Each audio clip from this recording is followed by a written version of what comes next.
नमस्कार मित्रांनो, स्वागत आहे तुमचं आताच्या ब्रेकिंग न्यूजमध्ये। मित्रांनो, महाराष्ट्रासह ग्रामीण भागातील प्राथमिक शिक्षणाचं संस्कार केंद्र असलेल्या कामकाजामध्ये अंगणवाड्यामध्ये एकसूत्रीपणा आणण्यासाठी सर्व माध्यमांच्या आणि व्यवस्थापनांच्या शाळा आणि अंगणवाडी केंद्रांचं छायाचित्रासह जिओ टॅगिंग करण्याचा निर्णय शिक्षण विभागाने घेतला आहे। मात्र जिल्ह्यातील ग्रामीण भागामध्ये नेटवर्कच्या अडचणी येत आहेत। या माहितीचा उपयोग शालेय शिक्षण विभागाला संबंधित विविध योजनांच्या आखणी आणि अंमलबजावणीसाठी होणार आहे। त्यानुसार जिल्ह्यातील शाळा आणि अंगणवाड्यांचं जिओ टॅगिंग सुरू करण्यात आले।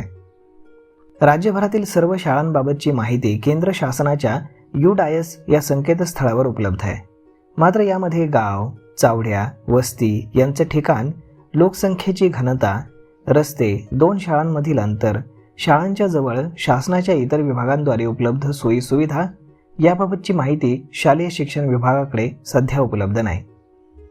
MSRDCकडे उपलब्ध विविध विभागांची माहिती आणि UDIS संकेतस्थळावरील शालेय शिक्षण विभागाची माहिती यांचं एकत्रीकरण करून ती एका स्वतंत्र डॅशबोर्डवरती उपलब्ध करून दिली जाणार आहे, ज्यामुळे MSRDC मार्फत सर्व शाळा आणि अंगणवाडी केंद्रांचं मॅपिंग अक्षांश आणि रेखांशसह मोबाईल ॲपद्वारे केलं जाणार आहे।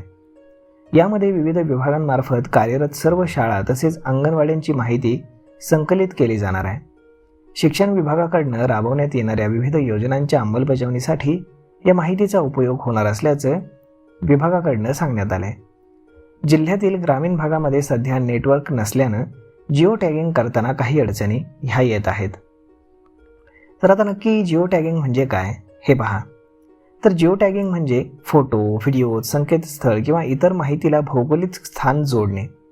यामध्ये अक्षांश आणि रेखांश वापरून माहितीच्या ठिकाणाची अचूक नोंदणी केली जाते, त्यामुळे स्थान निश्चिती करणं सोपं होतं। सरकारी योजनांच्या अंमलबजावणीमध्ये पारदर्शकता येते, तसेच सुरक्षिततेच्या दृष्टिकोनातून अचूक आणि वेळेमध्ये उपाययोजना करणं देखील शक्य होतं।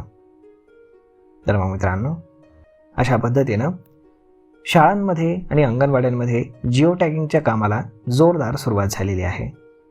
यावरती आपलं मत काय हे तुम्ही आम्हाला कमेंट करून नक्कीच सांगा।